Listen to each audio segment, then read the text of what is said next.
Shalom everyone, this is Danny Palmer once again from Springfield, Missouri, the teacher or rabbi of a local assembly here called Yachad Qahal. Continuing our series of tapings on covenant. As I've mentioned before, I am basically here to help those who are just getting started. And for those who haven't started eating from the table yet, I can help you also. Because if you haven't gone any deeper in your study and you're still depending on some teacher to tell you everything, then you're being lax. And I encourage you, if nothing else, to read your own scriptures. As I've said more than once, I would encourage people, if they have more than one translation, to read from at least two during the week, because one might give you a little flavor that the other one doesn't, especially if you don't read Hebrew or Greek or Aramaic. And we got a little different look today, and this is going to be because we're the gentleman who's one of the people that allows me to tape in their home wanted to have some books behind me, like Rico and Eddie and some of the others do, and Daniel McGurr when they do their videos. This is not by no means my library. My library is at my own home. I have two complete bookcases full of scriptures and other material, and so there's no way I'm going to haul it back and forth every week. But I commend him and I thank them for letting me use their home to do this taping in.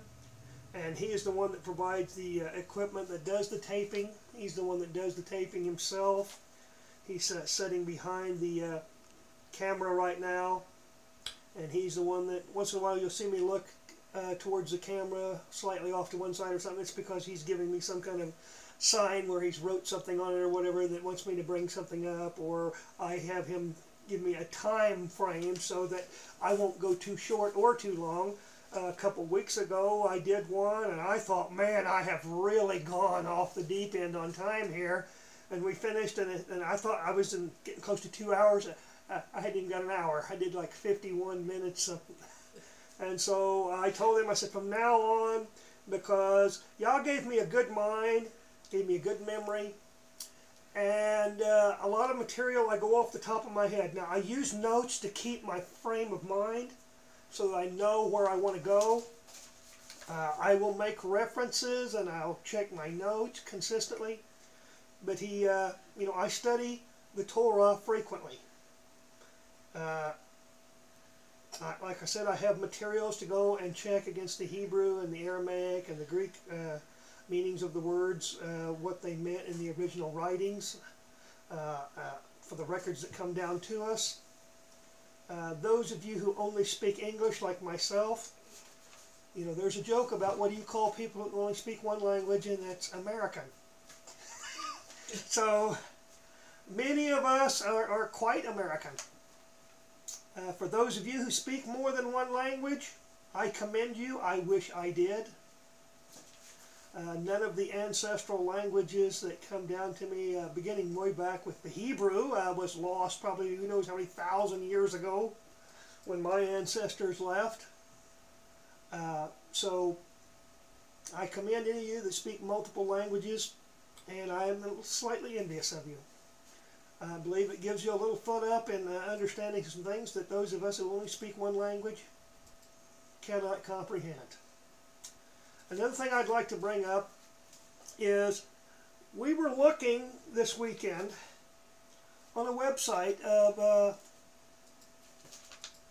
death camps and records, whether the people actually died or they did get saved from the camps at the end of the war. And it was quite interesting. All the family names that I could recall, and most of those were from my mother's side of the family, and not one single name did not have somebody in multiples, many times in the thousands, who had that same surname. Even my father's own surname, who was not Jewish, who was Scots-Irish from his father's side, The surname is Palmer. It showed up in huge amounts. I was not surprised that it showed up, but I was surprised at the number of people who had that surname in the camps, because the name Palmer is a Saxon name. As I said, my father was Scots-Irish, but the name goes all the way back to Jerusalem. It means pilgrim, and it's particularly pointing to the feast or Moedim of Sukkot, the Feast of Tabernacles. That was where they waved the palm branches with the other two branches of trees along with the fruit. And so, if you ever get a chance, the one we looked on was under Ancestry.com under the category of Jewish Gen. And you might be quite intrigued at the names that show up there, because some of them will surprise you. You think, well, why were they there? One of the gentlemen in our group, the one that's doing the taping here, one of his ancestral family names was McCoy. It showed up pretty heavy. And most of you who have any knowledge of ancestry or anything know that McCoy is predominantly a name among the Irish and some among the Scottish. It is a Gaelic name, yet it showed up quite heavily. In fact, my French Gaelic side of my family, my maternal grandfather's side, showed up quite heavily also, and which wasn't surprising. I was not surprised that the name showed up. But another thing we discussed was, what if the Nazis weren't just looking for Jews? What if they were looking for Israelites too?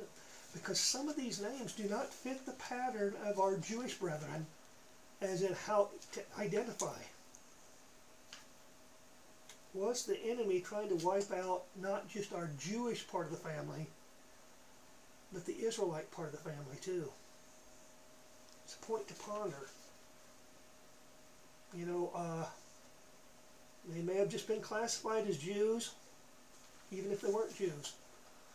One of the aspects that some of you may not be aware of is that going back to the Middle Ages, if you had red hair, they accused you of being a Jew. Oh, and who are most of the people who have red hair now? Most of them are Gaelic. There are some that are Russian. And one of the things that both of those groups have in common is they were both invaded by Vikings. One of the most well-known Vikings was a man named Eric the Red. His son was named after him, Leif Erikson. So if you know any history, and that's where possibly the red hair may come from the Vikings. May have been introduced into the Gaelic people. Could it be because the Vikings were probably Israel too? King David was thought to be a redhead. So don't be surprised. Rabbi Yair Davidi in England is a redhead. And he has a ministry called Bri'am. Now we may not see eye to eye because he is traditional Judaism.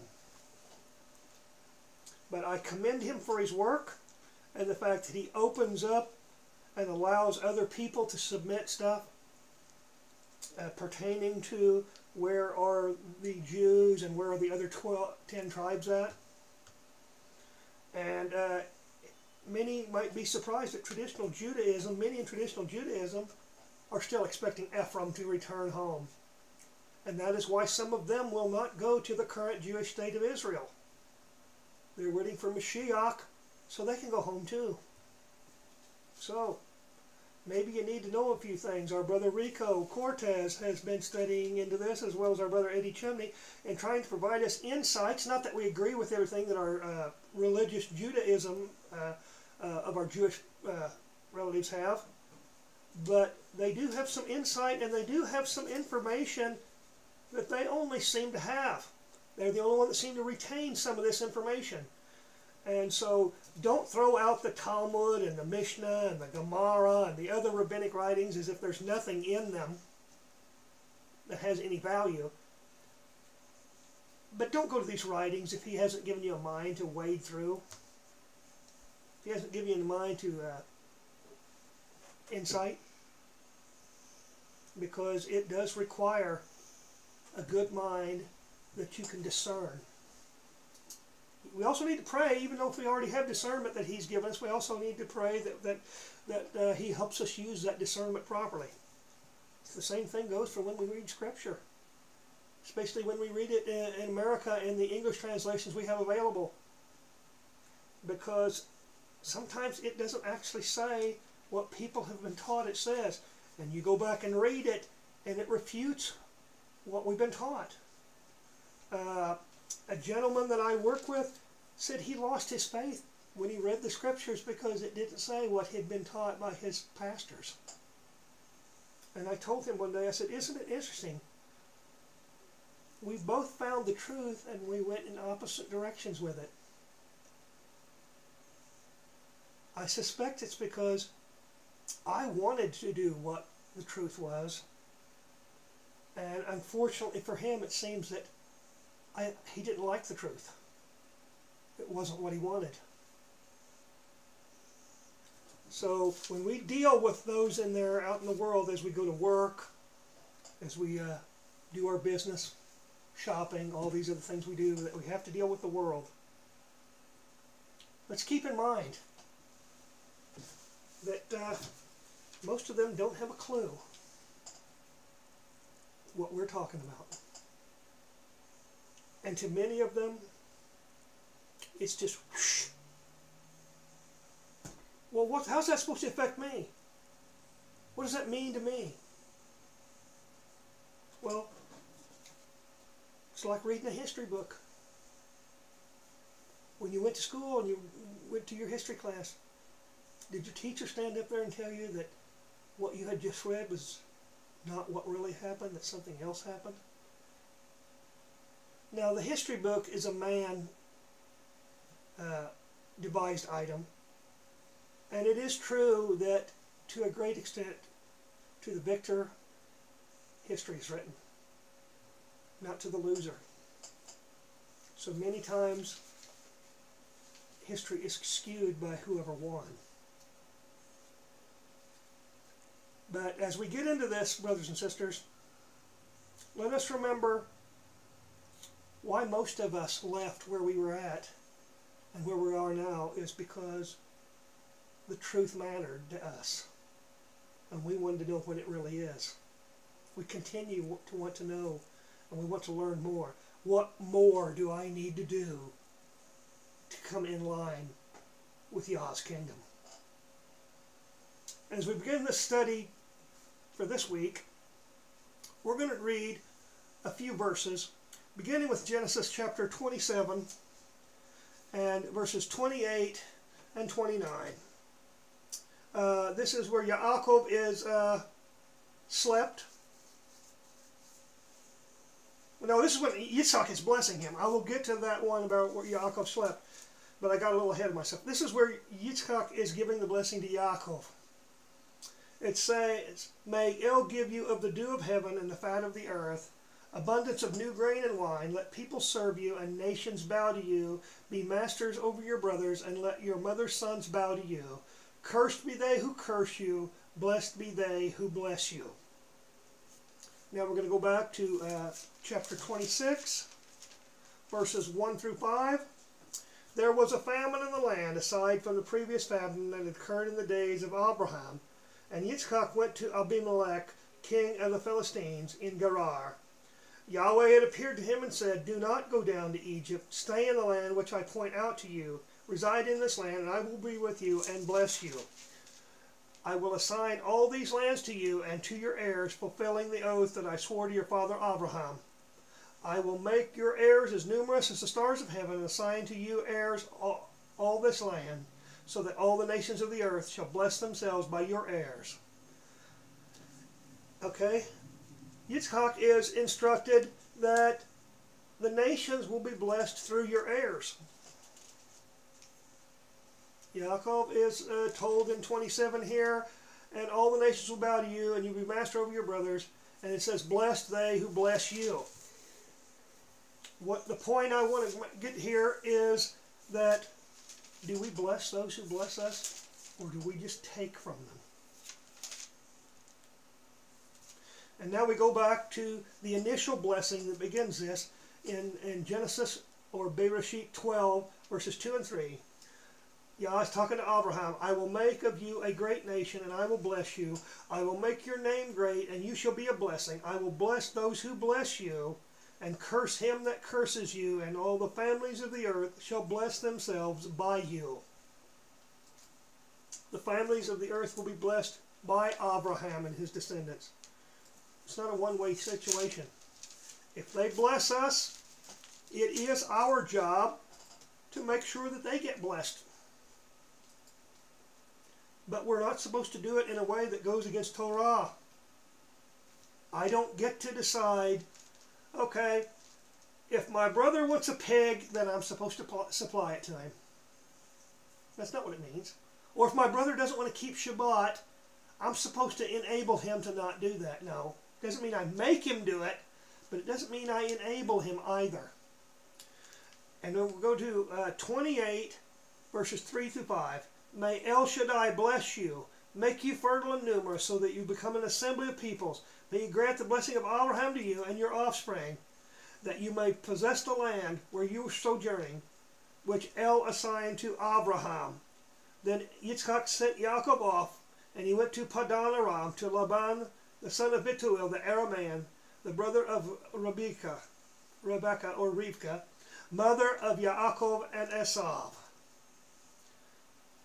Once again, Yitzhak blesses him right before he leaves as they send him off to go north to find a wife.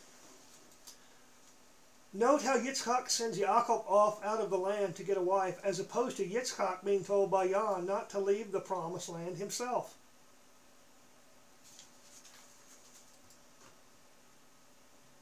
Isn't it interesting? He's supposed to go to the kinsman, where his own mother came from, to get a wife, yet his father or his grandfather had instructed that his father would not be taken from the land to get a wife, lest he not come back. There is a slight difference here. I don't know how many of you might think of this, but as Yaakov goes north, he is gotten the birthright out of his brother, the Bechor status, the firstborn, yet he's going to be gone for 20 years. What's Esav doing for all that time? Is Esav maybe taking care of his parents at least to some degree?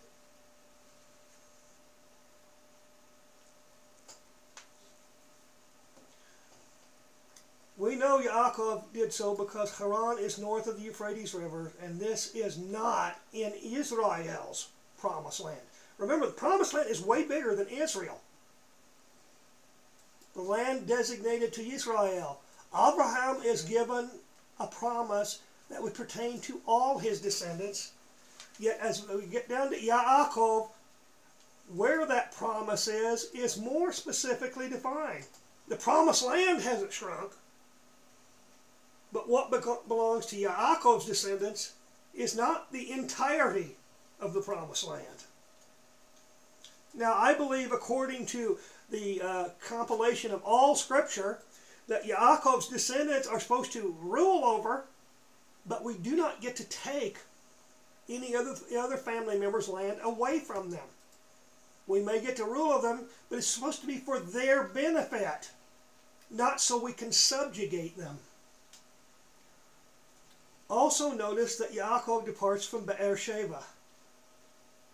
You remember in the previous videos I pointed out how Abraham, after he returned with Yitzchak on the incident known as the Akedah, the sacrifice of Isaac that did not happen, then it says that Abraham stopped at Beersheba, and that when Sarah died, he had to go from Beersheba to Hebron. Yaakov then has a dream, and after the dream he realizes that Yah's presence is in the place, and he names it Beit El, the house of El, and erects a marker to remember it by. He just had a dream in the presence of Yah. And in 28:13 through 15, we're going to check on what this dream was. And Yahweh was standing beside him, and he said, I am Yahweh, the Elohei of your father Abraham, and the Elohei of Yitzchak. The ground on which you are lying I will assign to you and to your offspring. Your descendants shall be as the dust of the earth. You shall spread out to the east and to the west, and to the north and to the south. All the families of the earth shall bless themselves by you and your descendants. Remember, I am with you. I will protect you wherever you go, and will bring you back to this land. I will not leave you until I have done what I have promised you. He promises our father Yaakov that he will go with him and bring him back to the land of the promise. The land of the promise is south of the Euphrates, at least as far as Yaakov's descendants are concerned. In 28, verses 13 to 15, he has Yah standing at his side, and there is only one way that could happen, and that is the Yah is Yeshua in the dream. Yaakov then expresses an interesting statement in verses 20 to 22. Yaakov then made a vow, saying, if El remains with me, if he protects me on this journey that I am making, and he gives me bread to eat and clothing to wear, and if I return safe to my father's house, Yahweh shall be my El. And this stone which I have set up as a pillar shall be El's abode. And of all that you give me, I will set aside a tithe for you. So in verses 20 through 22, Yaakov states that he does not yet know Yah as his El. Wait a second. Many of our Jewish brethren, especially in the rabbinic area, said that Yaakov studied in the tents. That he stayed in the tents because he was studying Torah. I do not doubt that Yaakov and Esau were taught Torah. It's just that there's no definite expression that Yaakov had made this personal. As he arrives in the area of Haran, he comes to a well, and what a surprise! He meets Rachel, the woman who will have his heart and will also bring him great sorrow later. He sees this beautiful young woman.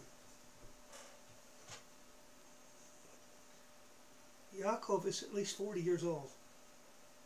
Rachel's still of childbearing years, which means she has to be somewhere between 15 and 20 years younger than Yaakov.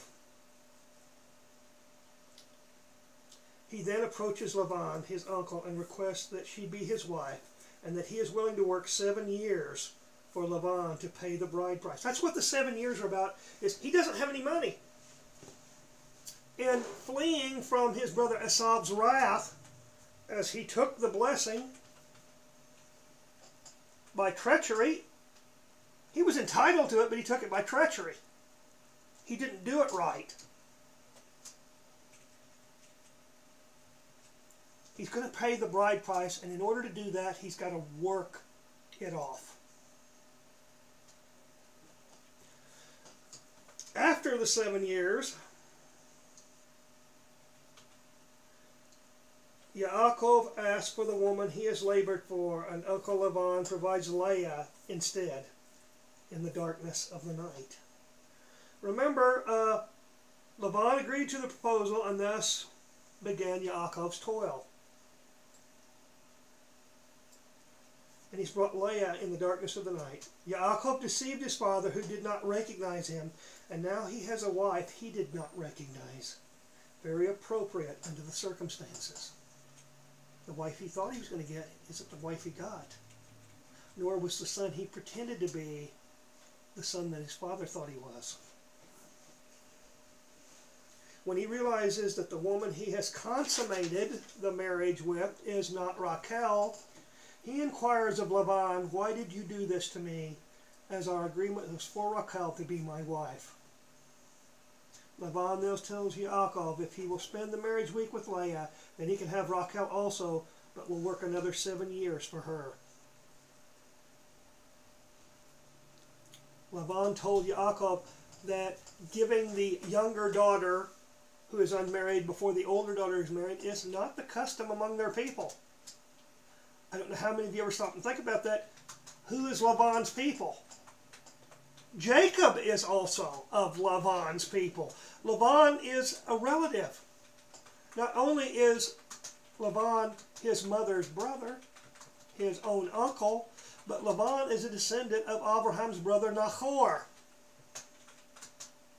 That's why Abraham told the servant to go get Yitzchak a wife from among his own kinsmen. He's referring to his brother Nahor's descendants who dwelt in Haran. That's where Abraham was later called out of to go down into the land of the promise. His father Terach is who took him and the others out of Ur, but Abraham is called out of his father's house at Haran to go to a land that Yah says, "I'll tell you where the land is when you get there." It is the only case I know of in the entirety of all what we call Scripture, no matter whether we're Jewish or Hebrew or Christian or what. It's the only place I know of that blind faith is ever asked.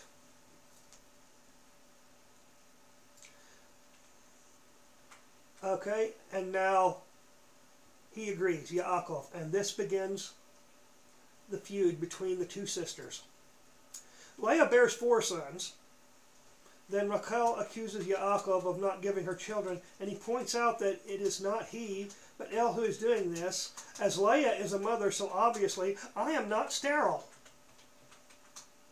I'm putting that in modern terminology, but basically that's what Yaakov is telling Rachel. Well, I'm producing sons with your sister, so it's obviously not me that's got the problem.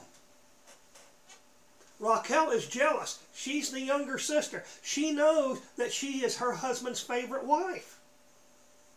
Okay, how come you're having children with my sister who's not even your favorite wife, and I'm not having any kids?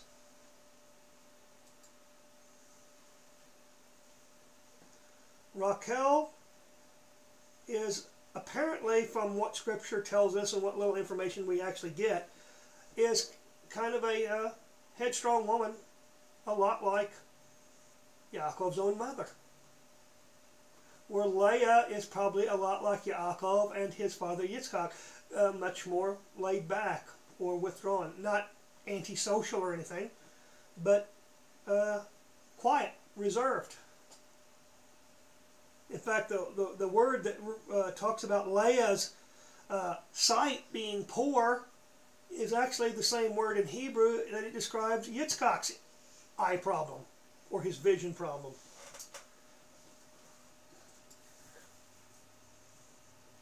This begins the attempts by Rachel to use her handmaid to become a mother, with Bilhah as the surrogate.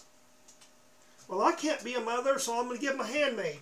Maybe she can have kids. Sounds a lot like what Sarah did, doesn't it? Remember, Solomon wrote in Ecclesiastes, there's nothing new under the sun. This behavior is not unique. Leah then gives Zilpah in the same manner.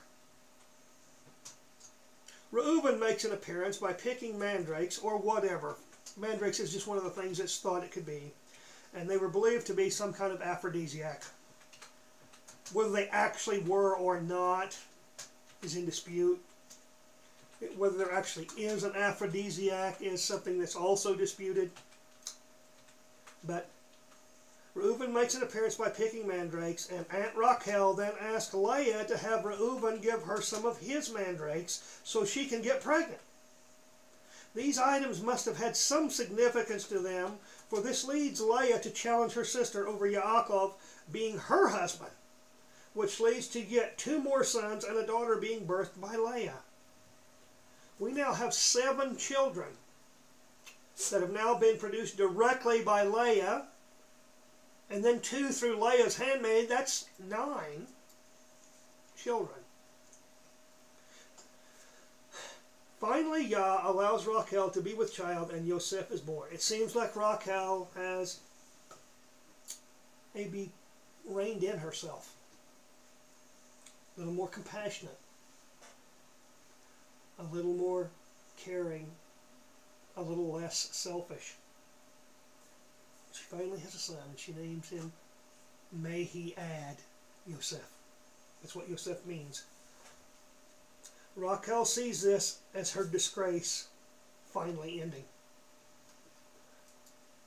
Especially for women in the Torah, the idea of not having children was thought of as a disgrace. And have you ever thought about what the word disgrace means? It means lack of grace. It means there's no favor. What Rachel is actually saying is, finally, the favor that I didn't have, I'm finally being given favor. How does that feel? What's it feel like that there's a part of your life where you feel that you don't have favor? And don't tell me that none of you have ever felt that. There's one place where you feel like, where's the favor at? It's not that we don't believe that it's coming, but it hasn't come yet. I know how that feels myself. There's something I've been waiting for. Something I know He's going to provide, but when? Then 6 years, Yaakov works for livestock so he can provide for his family. As he is blessed, his male cousins, Laban's sons, accuse him of profiteering off their father, and finally El tells Yaakov it is time to go home. Remember, Yaakov left home without any means to sustain himself. That is why he had to work for a wife and the livestock. He leaves secretly, and when his uncle becomes aware of this, he pursues Yaakov and catches up to him, and a confrontation takes place. Laban wants to know why his nephew has left with his property, Laban's property, and that property he considers to be his daughters, their children, and the livestock. And why did he steal his Els, or his gods? This is going to play a major role in the next several chapters of the Torah. Yaakov is not aware that Rachel has taken these idols, and so he is sure that they will not be found, or that if someone has them, they will die. Yaakov specifically tells this to his father-in-law, that whoever has them will die. He does not say how they will die, that they will put them to death or anything, but he says they'll die. Unfortunately, this leads to Rachel lying to her father, and she dies not long after this incident. Rachel lies to her father. She pretends to be on her period. And those who say, okay, unclean. Abraham's entire family seems to have some understanding of what unclean is. Her father, Laban, makes no attempt to go anywhere near Rachel. He searches the rest of the tent, but he won't go near even his own daughter once she tells him that she's in her time of the month. Remember, Abraham's brother, and especially here when we get to Laban, which is about 3 or 4 generations after Nahor, they know who Yah is. They just don't know Yah. They have some relationship with Yah, but they do not have the relationship that Abraham has. This is why he tells us through Yeshua that he sent not his son in the world to destroy the world, but that the world through him might be saved. Everybody doesn't know him the same way. As to the search conducted by Laban, it yields no evidence, and Yaakov then confronts his uncle over the deceitfulness Laban has used against him. Little deceitfulness. It's kind of like the chickens came home to roost on Yaakov. But this has been a lot more than he thought he should have to put up with. They then make a brit, or covenant, and Laban goes back home, and Yaakov's saga continues with more confrontations to ensue. The confrontations continue to this day between Yaakov's descendants. Excuse me.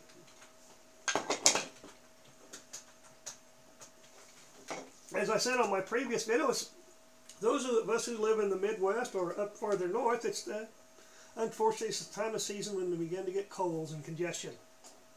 So, have to drink a little more liquid and other things. But those of you who are maybe of a Christian background who might be watching this video and do not understand the significance of the two houses, the house of Israel and the house of Yehudah, they have not come back together yet. And we know this because the very prophecies that deal with what will happen once they're brought back together has not happened yet. We are not fully in the renewed covenant yet. One of the examples is you're listening to me.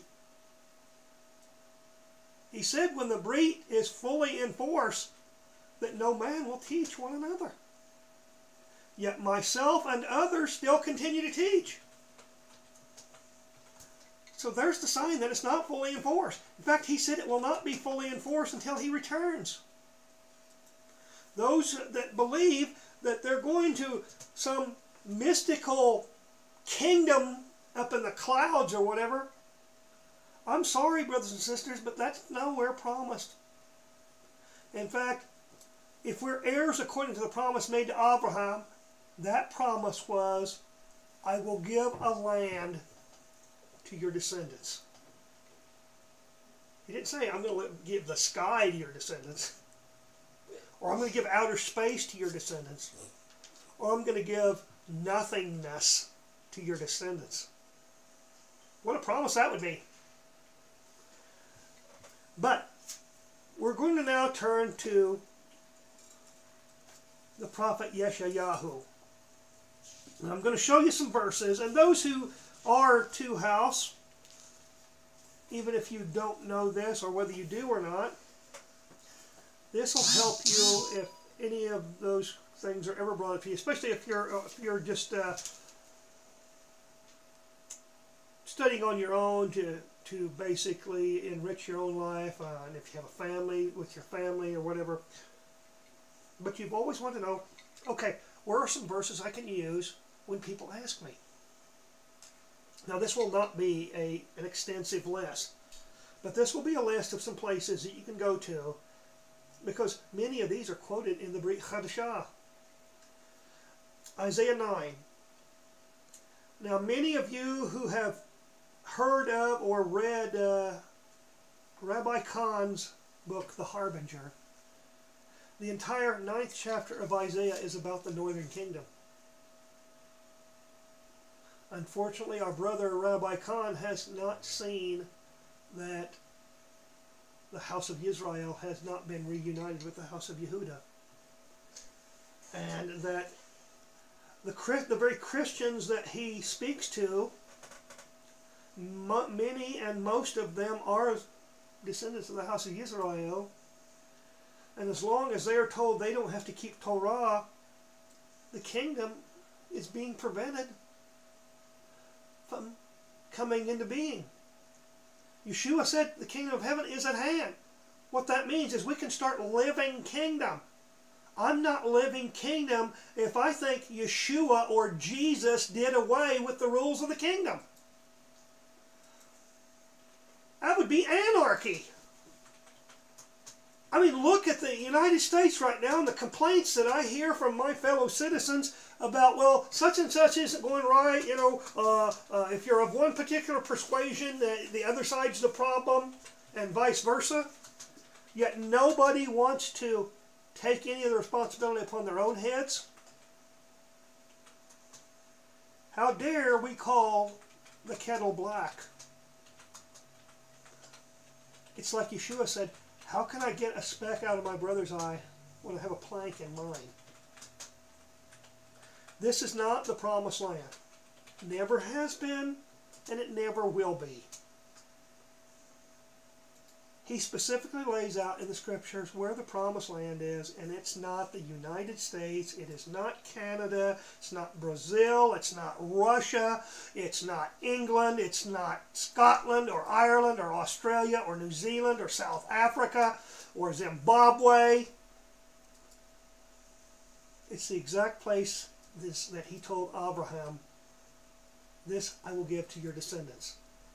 He didn't say he would give anything else, any other piece of land on the earth. And those of you who think that the earth is going to be destroyed, you sadly misread what Yeshua says. And I'm going to read that at some point in here as I'm getting to the closing portions, and I'm going to work a lot off the top of my head for most of the end of this teaching, because like I said, he's blessed me with a good memory and a good thought line. You know, people say, well, if we go to extra biblical sources, or if we think outside the lines, then we're going against Torah. That's not what Torah means. Torah means whatever I use, and however mentally I think out of directly what it says, it still has to coincide with what it says. I'm not saying that we can come up with whole new thought lines that absolutely have nothing to do with what the Torah teaches. But we're not bound to reading only what we call the Scriptures or the Bible or the Tanakh. But we are bound that that's our guidelines. We don't get to go outside those guidelines and claim, hey, according to the times, we can change it because, you know, we're more intelligent now. In fact, I think we're more stupid in some areas. And I'm including myself on that one. I think there are things that we have lost so long ago that we thought we were so smart. And now that he's opened our eyes, and how stupid I realize I was before. And I'm not saying that I didn't feel I didn't have any intelligence, but what I thought was the truth wasn't the truth at all. In fact, unfortunately, very little of what I was taught was the truth. But in Isaiah chapter 9, verses 18 to 20, by the fury of Yahweh of hosts, the earth was shaken. Next the people became like devouring fire. No man spared his countrymen.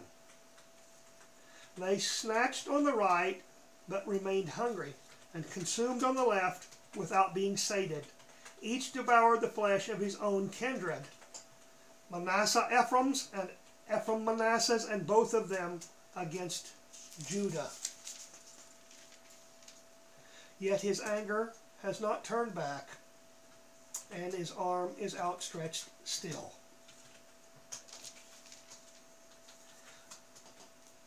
In the time of Isaiah,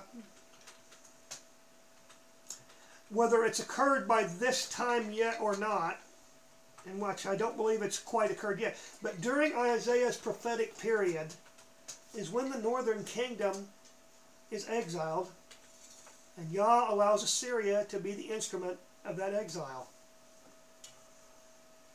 He's already talking about how Ephraim is against Manasseh, and Manasseh is against Ephraim, and both of them together are against Judah or Yehudah.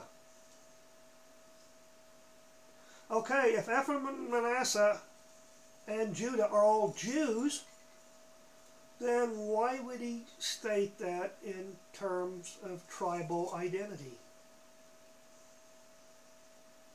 Now we'll move on to Isaiah 11, or Yeshayahu 11, and we will read verses 12 through 16. He will hold up a signal to the nations, or the Goyim, or another word is Gentiles, and assemble the banished of Israel, and gather the dispersed of Judah, or Yehudah, from the four corners of the earth. Wait a second. He said he's going to assemble the banished Israel and gather to the dispersed of Yehudah from the four corners of the earth. He's saying all 12 tribes are scattered across the earth. Then Ephraim's envy shall cease, and Yehudah's harassment shall end. Ephraim shall not envy Yehudah, and Yehudah shall not harass Ephraim. They shall pounce on the back of Philistia to the west, and together plunder the peoples of the east. Edom and Moab shall be subject to them, and the children of Ammon shall obey them. Has this happened yet? Look at the Gaza Strip. That's where much of ancient Philistia was. Are the Jordanians subject to Israel? No. Why? Because he hasn't done that. And being subject to Israel does not mean being Israel's, grinding stone.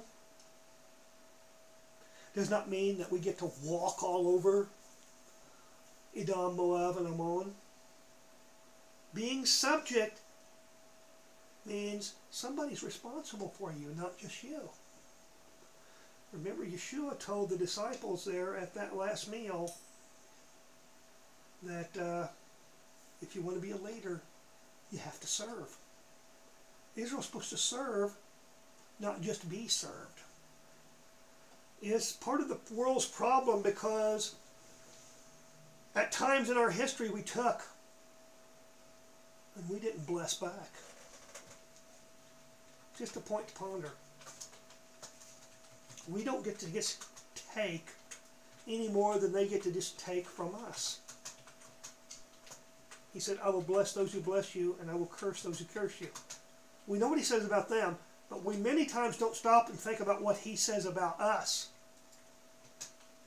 And through us, Abraham's descendants, will all the nations or the Gentiles of the earth or the seed of man be blessed. Are we a blessing or are we a curse? Now we'll move on to the Haftorah portion.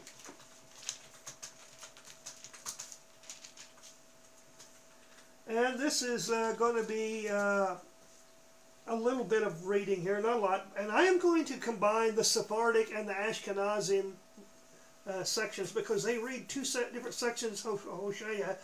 Yet if you combine all these, it's one continuous reading, and it's all talking about the sin of the northern kingdom. The prophet Hosea was a prophet himself of the northern kingdom to the northern kingdom. Does not mean that Judah could get nothing out of what Hosea prophesied, but Hosea is prophesying to his own people, calling them back to the Torah. And it's going to begin in verse 7 of chapter 11. For my people persist in its defection from me. When it is summoned upward, it does not rise at all. How can I give you up, O Ephraim? How surrender you, O Israel? How can I make you like Admah, render you like Zeboim? I have had a change of heart. All my tenderness is stirred.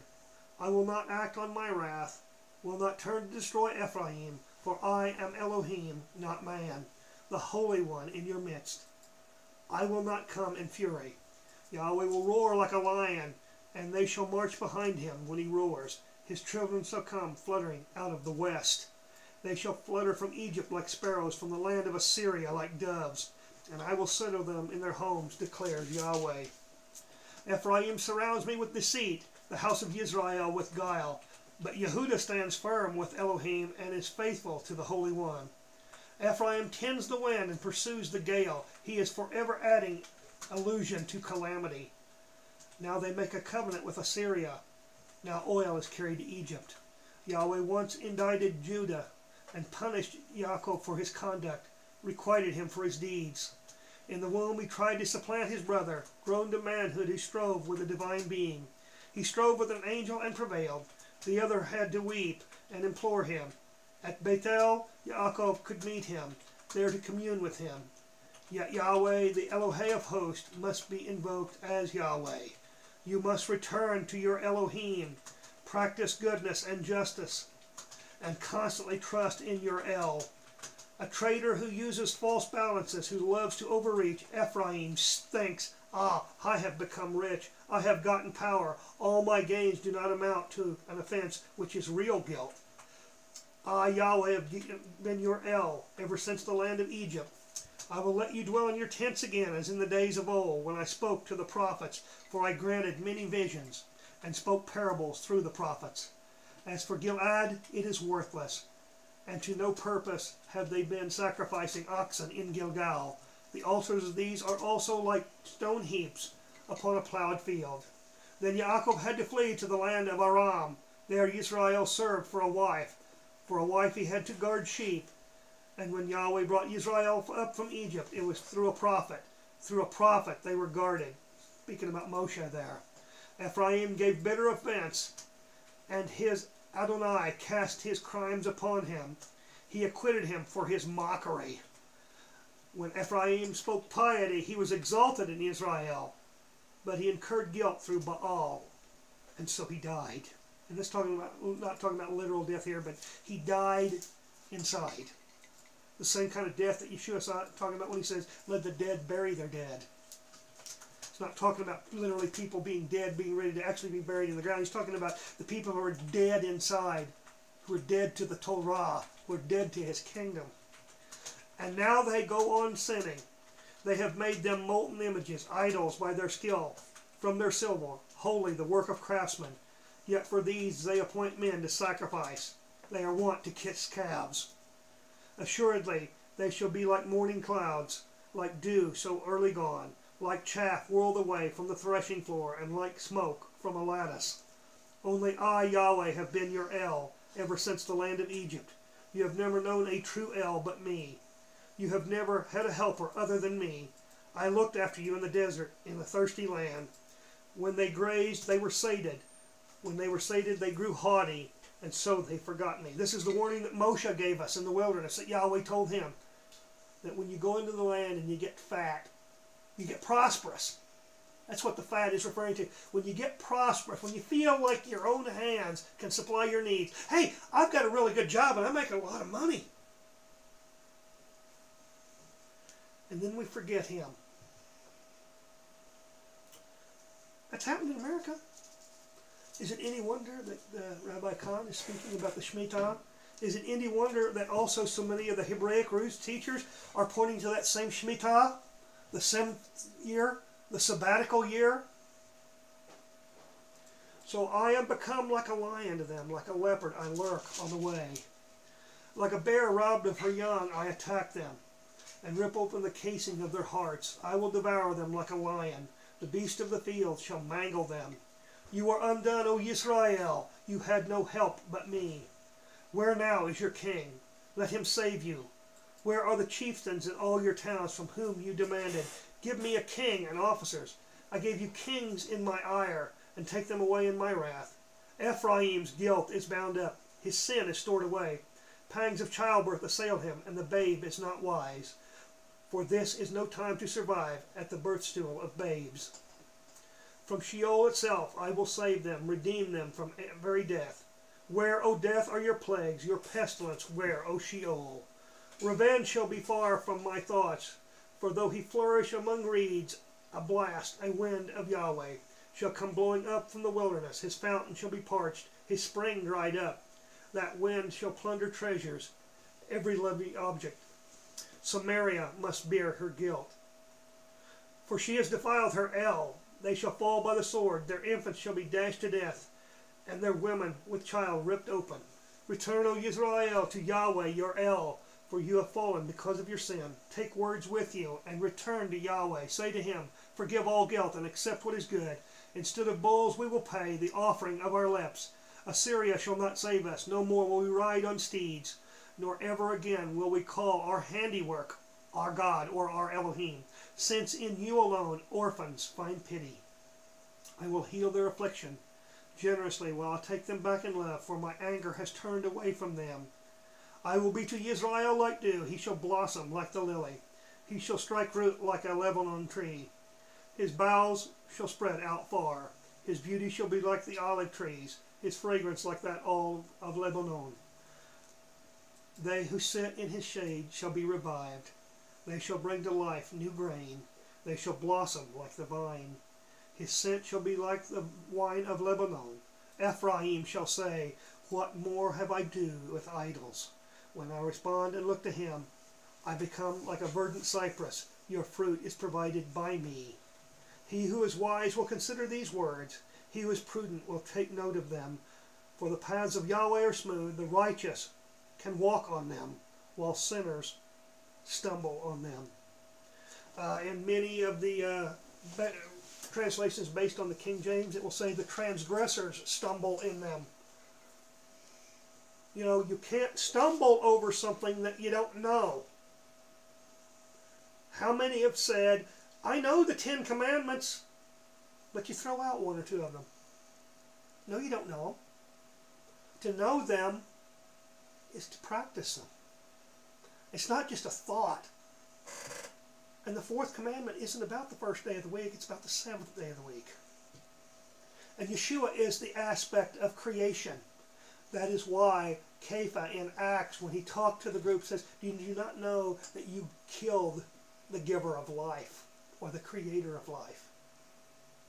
Who breathed into Adam? That was the part that we know as the Son, Yeshua. How can I walk around and say, I believe he's the creator, and I want to combat against these ideas like evolution and others, yet I keep a day that says I deny he's the creator? If I keep the first day of the week, I'm denying who the creator is. It doesn't mean I can't worship or have services or whatever on the first day of the week, but if I don't do the 7th, I'm denying he's the creator. He also said, 3 days and 3 nights shall I spend in the grave or the tomb. How do you get that? From Friday evening or afternoon to Sunday morning. You can't.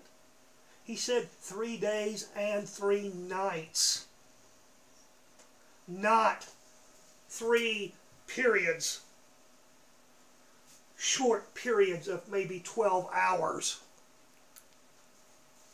I have heard some amazing attempts to justify that you get 3 days from Friday evening to Sunday morning. You know what the sad part is? That's not Resurrection Day. Unless it falls according to the same schedule that he died that year. Otherwise, it is simply first fruits. It is the day that you begin counting the 50 days. That day is not first fruits itself. First fruits is actually the day known as Pentecost or Shavuot, or the Feast of Weeks. First fruits is not the 16th or the 17th, it's the 50th day. How can he be my first fruits if he said he would sprout from the ground like the parables he uses of the seeds, when he said it would take 3 days before it would sprout?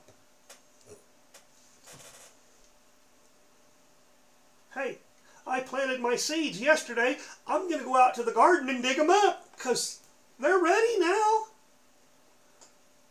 I know they don't look like corn or tomatoes or anything yet, but hey, they've been in the ground for a day and a half.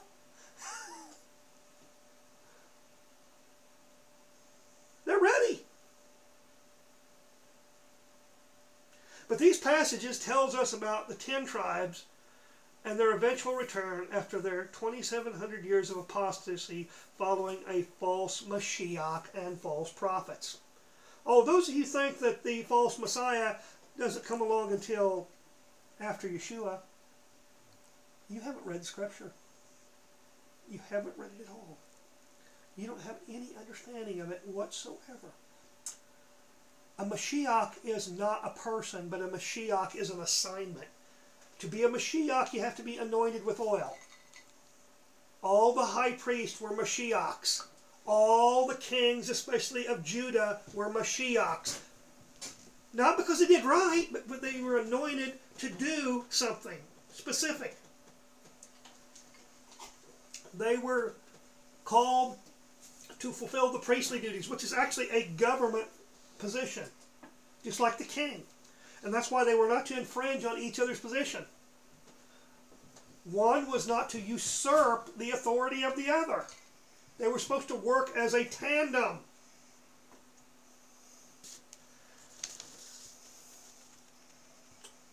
You know, the house of Israel began to follow false prophets before the house of Judah, or Yehuda. The house of Judah is comprised of the tribes of Benjamin and Yehuda. Levites are not Jews. Levites are also not considered the house of Israel. They're not to be counted with either one of us. Hosea chapter 8, verse 11, speaks of something that most people, I don't know if you've heard this particular verse was read before and did not understand what it meant, but I'm going to read them now. For Ephraim has multiplied altars for guilt. His altars have redounded to his guilt. The many teachings I wrote for him have been treated as something alien. The many teachings there in the Hebrew is the word Torah. And they were considered to be something, what's that? Okay, if in the northern kingdom at the time of Hosea, most of the people of Israel, the 10 tribes, are already saying, well, what's the Torah? Why is it a surprise today when so many people who are those same descendants or in religions like Christianity and others where the Torah doesn't apply to us because they don't even know what it is. They don't even know who they are. They don't realize what our ancestors have done for centuries. When they present sacrifices to me, it is but flesh for them to eat. Oh. What days do they do their feasts on? And all they do is eat. Yahweh has not accepted them. Behold, he remembers their iniquity. He will punish their sins. Back to Egypt with them. Israel has ignored his maker and built temples. And Yehuda has fortified many cities. So I will set fire to his cities, and it shall consume their fortresses.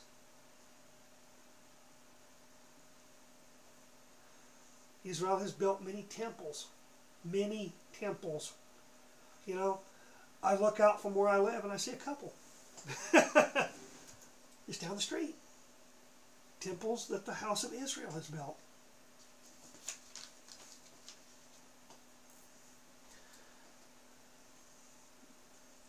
You know, the house of, you know, that section there in chapter 8, verses 11 to 14 in the book of Hosea tells us that the house of Israel, the 10 tribes, abandoned Torah, and now it is a strange thing to them. The word strange there, the Hebrew word that's used, that's translated strange, means to profane, to be foreign, or committing adultery. And I want you guys to understand what that's being said there by Yahweh through the prophet. For how far have we fallen when we consider Yah's ways adultery? That's what Yah's accusing Israel of, that it considers his ways adultery. That's why they behave the way they do. They consider the ways of Yah contemptible because they think of it as adultery. They think it's betraying Jesus. This presents a confusing idea as if we claim to be in Mashiach, Christ, using the term that our brothers will understand, and his bride. How can we believe the Father's ways are evil if his Son says he only does his Father's will? Okay, if they think that the Father's Torah is evil, and the Son says he only does his Father's way, then the Son has to be evil too. Logical, isn't it? those who believe Jesus did away with the law would simply trust Yeshua, then their eyes might be opened. Otherwise, they have an antichrist as their husband. Blatant truth. Yeshua is not coming for an adulterous wife who wants to continue to go her own way. He's coming for an adulterous wife, but he's coming for an adulterous wife that has purified herself. She's washed her garments, as it speaks of in the Revelation. And I'm going to touch on a couple places in the Brit Hadashah. This is one of my favorite. Yochanan, chapter 5, John 5, verses 45 to 47. Why do you think that I will accuse you before the Father? There is one who accuses you, Moshe, he in whom you hope. For if only you had believed in Moshe, you would also be believers in me, for Moshe wrote concerning me. And if you do not believe the writings of that man, how will you believe my words? He's telling them here that those who claim that their hope is in Moshe do not believe what Moshe said. Yet he's saying, if you had believed Moshe, you would believe me, Yeshua, when I spoke to you, instead of challenging me. You wouldn't be challenging me, you'd be in agreement with me if you actually believed Moshe. Now we'll go on to chapter 14 of Yochanan. Now, I know that many of you have probably heard these verses before, but do you ever put them into the context of what Yeshua is actually talking about? Yochanan is one of my favorite books because it's the most in your face. He doesn't mince words. Yochanan 14, verses 15 to 21. If you love me, keep my commandments. Oh, this is Yeshua saying this. Whose commandments are they? They're his. Who's the one that spoke to Moshe? Yeshua did. He spoke for the Father to Moshe. And I will ask of my Father, and he will give you another Redeemer, who will be with you forever. The Spirit of truth, he who the world is not able to receive, because it has not seen him, nor does know him. But you know him, for he dwells with you, and he is in you. How do we know him? Since he dwells in us. How does he dwell in us? He doesn't take up residence in the way of that so many people seem to think he does. He dwells in us because we know his words. We put his words into us. We put the words of his prophets into us. We put the words that he himself spoke, those who are his disciples and apostles. It's not like he comes down and he just inhabits us in that way. I think there's probably some aspect of that he probably does, but not in the way I think that most people think, that he comes down and he's in us and so now I can do no wrong. I've put Yeshua's salvation on me and now I'm clean. But Kepha said, you know, you take a peg out of the mud and you clean it up. What good does it do if it then goes right back to wallow in the mud? What good is it for a dog to puke up what made it sick if it goes right back and eats its own vomit? You know, Kepha's quoting there from a proverb.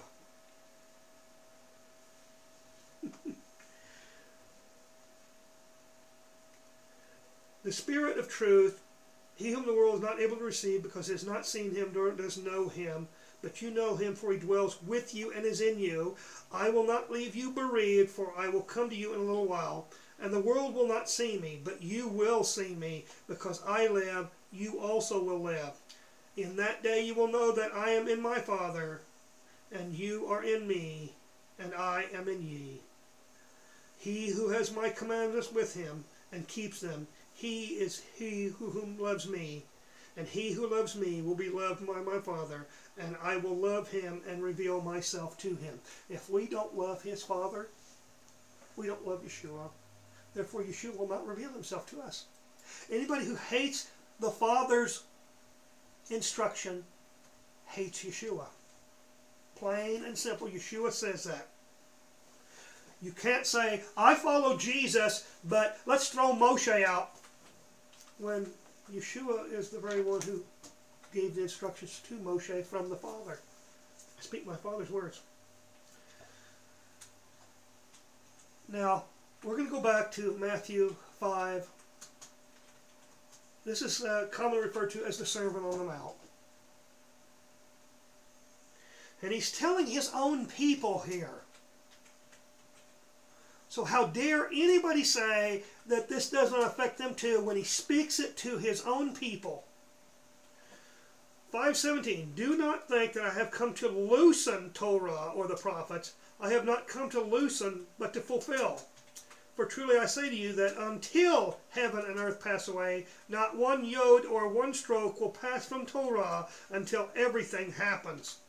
All who loosen therefore from one of these small commandments and teach thus to the sons of men will be called little in the kingdom of heaven. But all who do and teach this will be called great in the kingdom of heaven. He says, until heaven and earth pass away, not one part of the law will pass away. But if you know anything about grammar whatsoever, Yeshua is saying that if heaven and earth ever pass away, his words will pass away. And what does everybody say that their faith is in? Well, I'm going to heaven. Well, if heaven and earth pass away, how can you go to heaven? Oh, stupid old facts. Getting in the way again.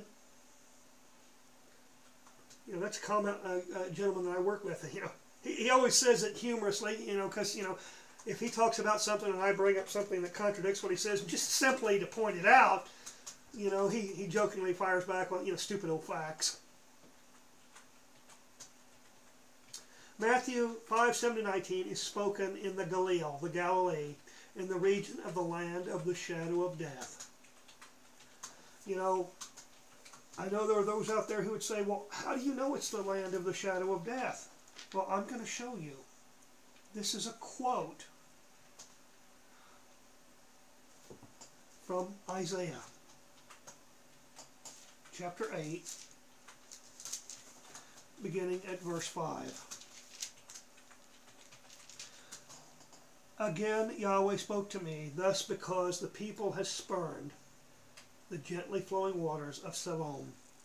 Assuredly, my Adonai will bring up against them the mighty, massive waters of the Euphrates, the king of Assyria and all his multitude. It shall rise above all its channels and flow over all its beds, and swirl through Judah like a flash flood reaching up to the neck. But with us is El, whose wings are spread as wide as your land is broad. Band together, O peoples, you shall be broken. Listen to this. You remotest parts of the earth, gird yourselves. You shall be broken. Gird yourselves. You shall be broken. Hatch a plot. It shall be foiled. Agree on action. It shall not succeed. For with us is El. For this is what Yahweh said to me when he took me by the hand and charged me not to walk in the path of that people. You must not call conspiracy all that people call conspiracy, nor revere what it reveres, nor hold it in awe. None but Yahweh of hosts shall you account holy. Give reverence to him alone. Hold him alone in awe. He shall be for a sanctuary, a stone men strike against, a rock men stumble over, for the two houses of Israel, and a trap and a snare for those who dwell in Jerusalem. The masses shall trip over these and shall fall and be injured, shall be snared and be caught. Bind up the message, seal the instruction with my disciples. So I will wait for Yahweh, who is hiding his face from the house of Jacob, and I will trust in him. Here stand I and the children Yahweh has given me as signs and portents in Israel, from Yahweh of hosts who dwells on Mount Zion. How should people say to you, inquire of the ghost and familiar spirits that chirp and moan? For a people may inquire of its divine beings, of the dead on behalf of the living, for instruction and message. Surely, for one who speaks thus, there shall be no dawn. And he shall go about it wretched and hungry. And when he is hungry, he shall rage and revolt against his king and his divine beings. He shall turn his face upward, or he will look below it. But behold, distress and darkness with no daybreak. straitness and gloom, with no dawn. For if there were to be any break of day for that land which is in straits, only the former king would have brought abasement to the land of Zebulun and the land of Naphtali, while the latter one would have brought honor to the way of the sea, the other side of the Jordan, and Galilee of the nation. The people that walked in darkness have seen a brilliant light. On those who dwell in a land of gloom, light has dawned. The land of the shadow of death is the very area that Yeshua grew up in. That's why it's quoted in Matthew 4:14 through 16. And to understand that the people that are being referred to as Gentiles in some of the translations, instead of the word nations, goes back to Genesis chapter 35. And something that Yahweh says to Yaakov.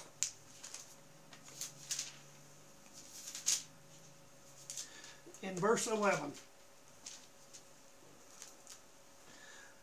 Well, we'll actually begin at verse 9. El appeared again to Yaakov on his arrival from Padan Aram, and he blessed him. El said to him, "You whose name is Yaakov, you shall be called Yaakov no more, but Isra'el shall be your name." Thus he named him Isra'el. And El said to him, "I am El Shaddai, be fertile and increase." A nation, or Gentiles, yea, an assembly of nations, or Gentiles, shall descend from you. Kings shall issue from your loins. The reason that these people in the Galilee area are referred to as Gentiles, because once you are not part of the covenant, or you've never been part of the covenant, that's what makes you a Gentile. You're not of the covenant of Moshe. The nations Gentiles spoken of are Israelites who forsake the Torah of Yah and made their own Torah, which they are still using to this day among the lands and peoples among whom we have been scattered. The house of Israel are not Jews and will never be Jews, as Yah has given each their own assignments and will gather us all to do his will in the kingdom. Remember, we can be like him or we can be like the Satan, which will we be? For in this translation, it says that for the two houses of Israel. He says, I will correct both houses, and I will bring them back together. He speaks about that in Ezekiel and Jeremiah, Ezekiel chapter 37 and Jeremiah chapter 31. In fact, most of the writing of the prophets Jeremiah and Ezekiel are about the restoration of the 10 tribes with the 2 tribes back into the 12 tribes of all Israel. When it says the house of Israel, you have to be very careful, because very few times, because it hasn't happened yet, does the house of Israel refer to all 12 tribes. Since the time of about 720 before the Common Era, when the house of Israel was dispersed by the Assyrians into exile, there's only been one part of the family that knows who they are. He took the house of Israel and let them be scattered and told us we would forget who we are for generations. And then he said, a time will come when I will begin to wake you up. You'll begin to read the scripture and it will dawn on you that what you thought it said isn't what it says. That you're not who you thought you were. That you're not who you were taught you were.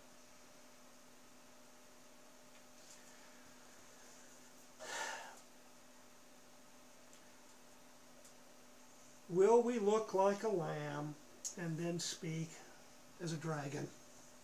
We've been doing that for a long time.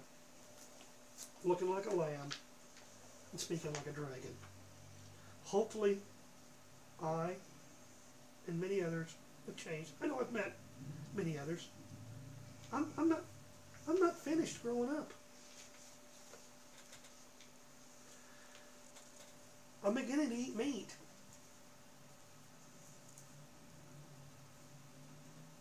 In Revelation 13, 11 and 12, and I saw another beast of prey which came out of the earth, and he had 2 horns like those of a lamb, and he spoke like the dragon.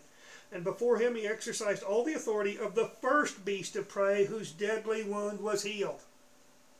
The first beast of prey is a government, talked about in the first section of chapter 13 of Revelation. The false prophet comes along and he spreads a message, patting the government on the back and telling the people to do what the government says, because the government knows what's right. What's speaking like a dragon? Well, if you claim to be Israel or Judah, that's speaking against the Torah. That's saying that we can change the Torah any way we want. It means we can even speak against it. That's what it means to speak as a dragon. The false prophet does speak with Yah's authority. Does he? No, he doesn't. He speaks with man's. In Revelation 12:17, the very last verse in chapter 12, and the dragon was enraged against the woman, and he went to make war upon the remnant of her seed, who keep the commandments of Elohim and have the testimony of Yeshua.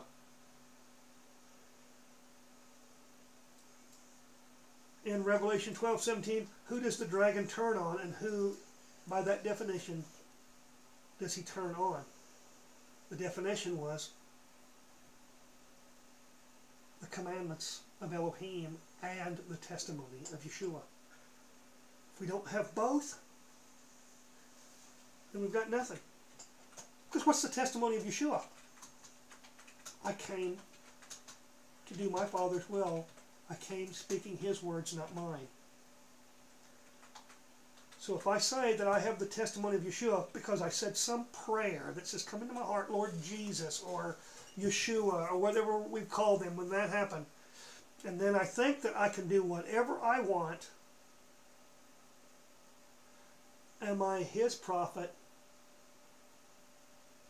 or am I a false prophet? Because if I'm a false prophet, I'm a Satan against his kingdom and his will.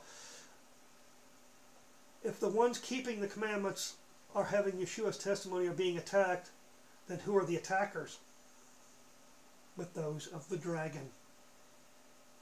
If you're being attacked, I hate to say this, even if it's our own family or our friends, they're attacking us because we're trying to keep Torah and acknowledge Yeshua as the promised Redeemer.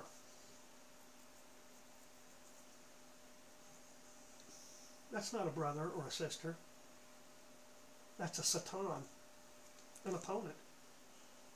And it's not so much that they're opposed to us, and they are, but they're opposed to us because of Yah and his kingdom. They're opposed to the very message that Yeshua brought. Remember, he said, I did not come to bring peace, but a sword.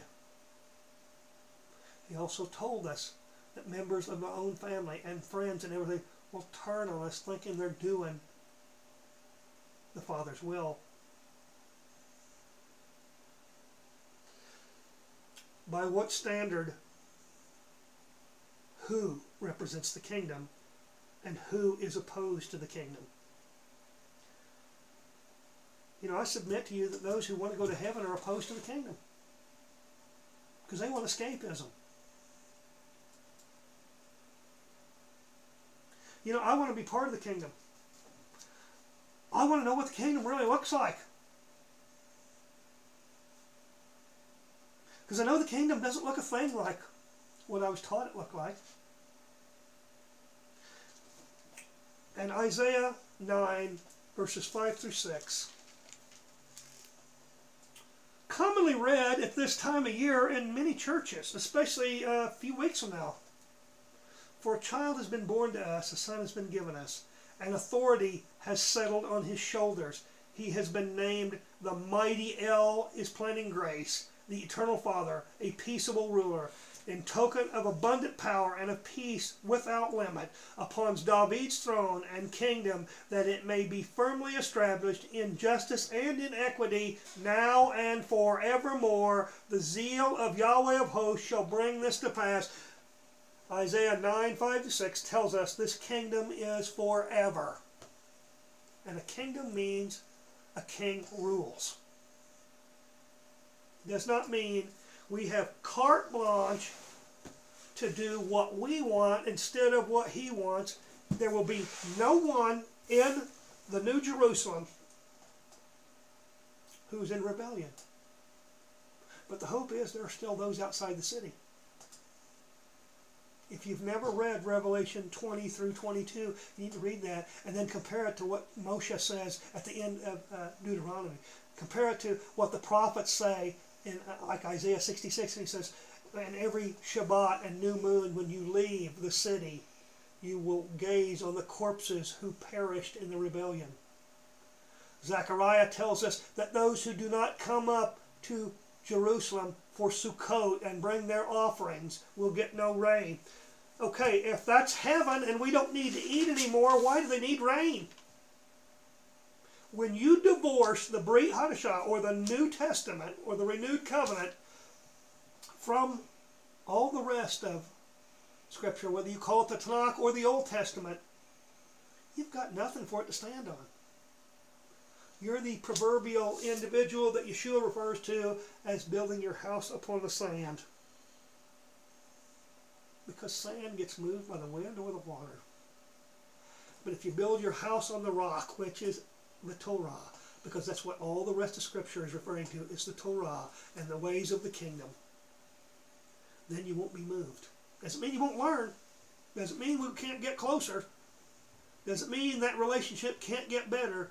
But what it means is, at least it's based on something solid, something firm. So as always, I hope maybe I've irritated some. Others, I hope I've encouraged. And by all parts, whether I irritated you or encouraged you, I hope it'll make you go and check me out. Check out the scriptures I use. Check out the message I taught today and see if it doesn't line up with Scripture. Because like our brother Shaul, I would like to think that those who listen to me are like the Bereans. Check me out. Check out every teacher you ever hear. Because if what they say doesn't line up with Scripture, stop listening to them. Because they're wolves in sheep's clothing. It doesn't mean we can't make mistakes. It doesn't mean we don't admit when we realize we have to correct those mistakes. But that's how we know who the true leaders are. It's not the ones who will never admit they did anything wrong. It's those who will admit, well, I did something wrong, and I changed. Because I knew I had to. You know, I have always believed that the Father and the Son were who they said they were. My problem is for too much of my life, I didn't really know what that was. But I'm very grateful at this time in my life that He opened my eyes so that I could see. He spit in that mud and put it on my eye and healed them.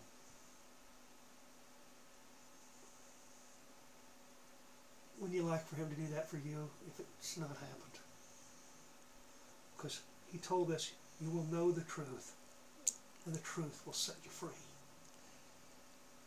Our brother Shaul said, faith comes by hearing, and hearing by the word of Elohim. What's the word of Elohim? The Torah. If you don't hear the Torah on a weekly basis, then how do you build up faith? Because your faith can be in anything. But to be in Him, it's going to be based on the Torah. So, may Yah bless you and keep you. May He keep His hand upon you. May His face shine upon you. And may He bring you shalom. Until next time, shalom aleichem.